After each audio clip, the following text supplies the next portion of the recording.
Hope you guys are doing well. Welcome back. So in this video, I'm going to show you that how you can create a new project on Deepbrain AI. So let's start. So first of all, what we have to do, simply we have to click on the new project, and after clicking on the new project, so we have to wait for a few seconds until it load.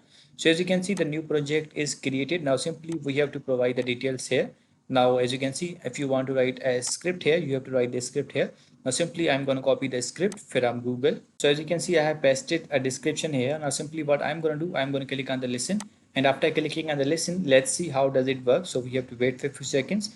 As you can see, these other options are also provided here, but we have to wait until it load. So it's up to your internet speed again. So we have to wait for a few seconds. As you can see, now it's ready. If you want to check out the preview, you can also do that. So simply we have to click on the preview, and after clicking on the preview, now you can play this. Let's see this. So as you can see, now this is the voiceover, and this voiceover matches according to this. Now if you download this, and it will work. So in this way you can create a new project on Deepbrain AI. I hope you guys understand this video, that how you can do this. So see you guys in the next video.